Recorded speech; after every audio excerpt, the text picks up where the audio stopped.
saudara terkasih dalam nama Tuhan, bertemu kembali dalam renungan firman Tuhan dari kitab Roma.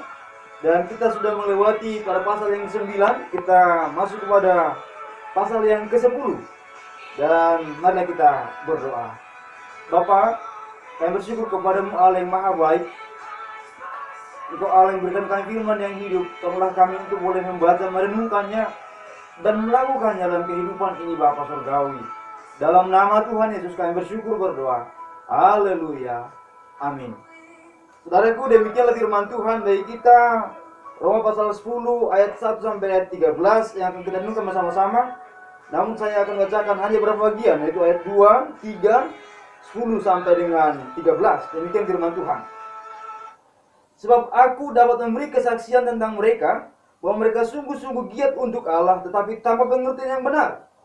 Sebab oleh karena mereka tidak mengenali kebenaran Allah, dan oleh karena mereka berusaha untuk mendirikan kebenaran mereka, maka mereka tidak takluk kepada kebenaran Allah. Karena dengan hati orang percaya dan dibenarkan, dan dengan mulut orang mengaku dan diselamatkan. Karena kitab suci berkata, barang siapa yang percaya kepada dia tidak akan dipermalukan. Sebab tidak ada yang perbedaan antara orang Yahudi dan orang Yunani. Karena Allah yang satu itu adalah Tuhan dari semua orang, kaya bagi semua orang yang berseru kepadanya. Sebab barang siapa yang berseru kepada nama Tuhan akan diselamatkan. Yang berbahagia adalah setiap orang yang mendengar dan melakukan firman Tuhan. Saudaraku, bagian ini kita akan merenungkan firman Tuhan dengan tema giat untuk Allah tanpa pengertian yang benar. Begitulah gambaran dari orang Yahudi, di mana Paulus menegur mereka bahwa orang-orang Yahudi begitu banyak melakukan aturan-aturan agama, hukum-hukum yang mereka ikuti, dan mereka harapkan itu yang membuat mereka dibenarkan. Mereka sangat giat untuk hukum Taurat dan berharap dengan demikian mereka mendapatkan pembenaran. Berharap bahwa dengan itu dosa-dosa mereka diampuni. Berharap dengan demikian mereka dikuduskan dan mereka masuk kepada surga. Mereka mendapatkan pengampunan dari Allah. Paulus mengatakan bahwa mereka giat untuk Allah tetapi dengan cara yang tidak tepat. Bahwa mereka giat untuk Allah dengan tanpa pengertian yang benar. Mengapa Paulus mengatakan demikian? Karena ketika orang Yahudi berusaha melakukan hukum Taurat, mereka berusaha melakukan hukum Taurat dengan motivasi yang tidak benar. Itu motivasi ingin membenarkan diri mereka sendiri. Sehingga tatkala mereka melakukan hukum Taurat, harapan mereka adalah mereka akan dianggap kudus karena usaha mereka, bukan karena Tuhan. Mereka akan dianggap benar karena hidup mereka, karena perbuatan mereka, karena kehebatan mereka, kemampuan mereka, bukan karena kemampuan Tuhan. Dan mereka berusaha membenarkan diri mereka sendiri tanpa Tuhan. Dan ini akan mengakibatkan kesombongan manusia. Sehingga dengan mengharapkan kebenaran melakukan hukum Taurat, mereka tidak tunduk lagi kepada kebenaran Allah, tapi mereka menundukkan diri kepada kebenaran diri mereka masing-masing. Mereka berusaha membuat aturan-aturan untuk mereka ikuti, dan dengan demikian mereka anggap mereka sudah dibenarkan. Benar, Tuhan memberikan hukum Taurat untuk menuntun mereka, tetapi bukan untuk menyelamatkan mereka. Tuntunan hukum memang benar, bahwa ketika mereka melakukannya dengan cara yang tepat, dengan ketulusan, dan juga dengan sempurna, maka mereka tidak akan memiliki dosa. Mereka akan mendapatkan kekudusan. Tapi kenyataannya tak satu pun manusia yang dapat menjalani hukum Taurat dengan cara yang sempurna. Semua menjalani hukum, dan tatkala dia diperhadapkan dengan hukum itu, dia berkaca kepada hukum itu, dia akan menemukan dirinya memiliki begitu banyak dosa dan pelanggaran.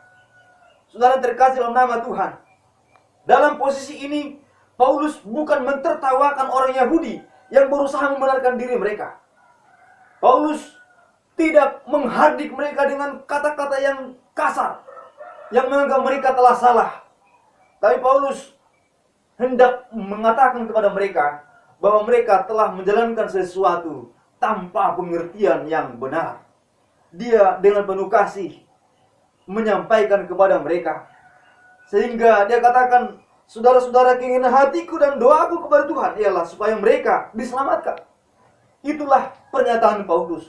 Dia menyatakan kebenaran dengan hati yang tulus, dengan hati yang lemah lembut, agar mereka kembali kepada kebenaran. Tapi orang Yahudi ini ternyata mereka memberatkan diri mereka sendiri. Mereka menaruh kuk untuk mereka sendiri.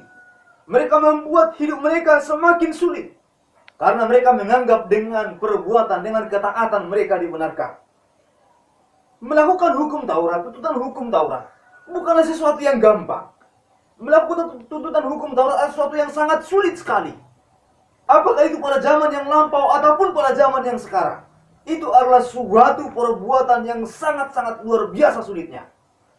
Orang-orang Yahudi telah menafsirkan hukum Taurat dengan begitu rupa. Bahkan tatkala dikatakan bahwa mereka tidak dapat bekerja pada hari Sabat, itu diaturkan kepada berbagai turunan hukum yang terkecil sekalipun.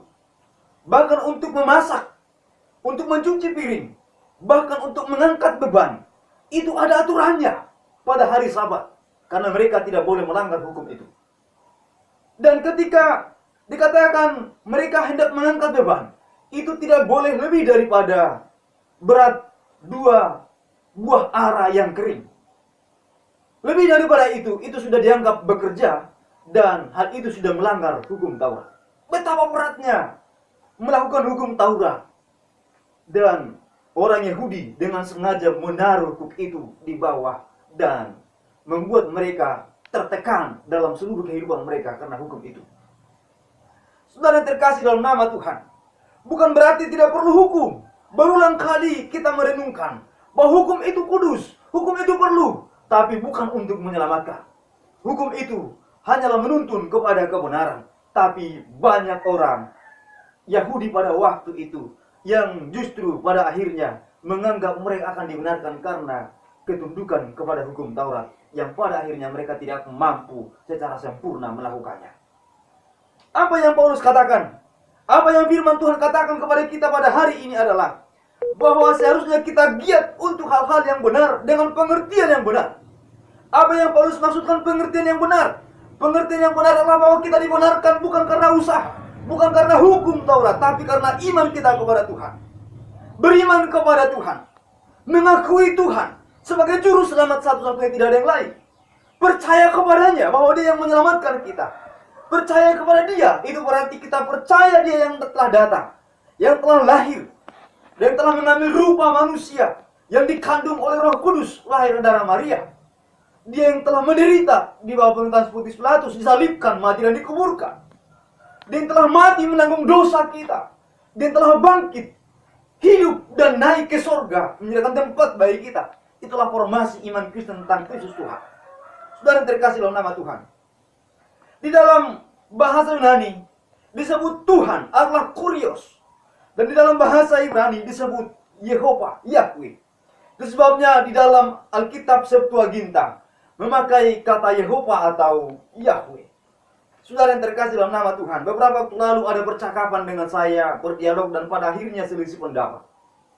Ada seorang yang tidak mungkin saya sebut namanya dari sini, bahwa dia menganggap bahwa tidak perlu percaya kepada Yehova, tidak perlu percaya kepada Yahweh. Itu adalah sembahan yang kejam, bukan Tuhan yang maha baik.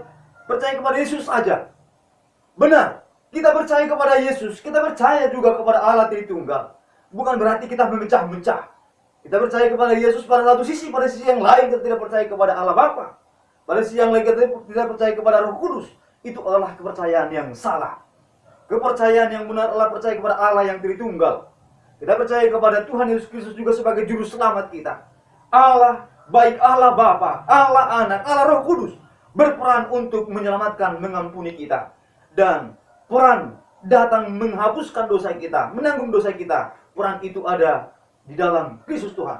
Sehingga beriman, percaya kepada Kristus Tuhan, itulah yang firman Tuhan ajarkan kepada kita. Percaya kepada Yesus Tuhan, berarti kita mempercayakan hidup kita, penyelamatan diri kita, kehidupan kekal hanya dari Dia. Maka saudara terkasih dalam nama Tuhan, mari kita tundukkan hati kita. Mari kita senantiasa merenungkan kebenaran. Mari kita percayakan hidup ini kepada Tuhan, bukan kepada akal kita, bukan kepada ajaran manusia, tapi kepada Tuhan, kepada Allah yang maha baik, Allah yang maha kasih, Allah kita yang sangat mengasihi kita. Mari kita tundukkan kepala kita berdoa. Bapa di surga, kami bersyukur kepadamu.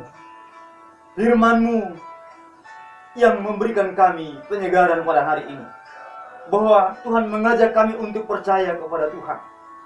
Untuk kami hidup di dalam kebenaran-Mu. Tuhan, ampunkan setiap salah dan dosa kami pada masa yang lampau. Biarlah kami semakin hari semakin dekat kepada Tuhan. Biarlah kami menjadi milik kepunyaan Tuhan. Bapak, kami berdoa buat seluruh saudara kami pendengar dimanapun mereka berada. Atas aktivitas kesibukan mereka, Tuhan Allah berkati mereka semua tanpa terkecuali. Apapun pergumulan mereka, Tuhan Engkau jamah tolong mereka. Di dalam nama Tuhan Yesus kami bersyukur berdoa. Haleluya. Amin. Sedang terkasih dalam nama Tuhan. Tuhan Maha Baik. Dia senantiasa menyambut kita untuk datang kepada Dia. Mendapatkan bimbingan pertolongannya hari demi hari. Serahkan hidupmu kepadanya. Tuhan memberkati kita sekalian. Haleluya. Amin.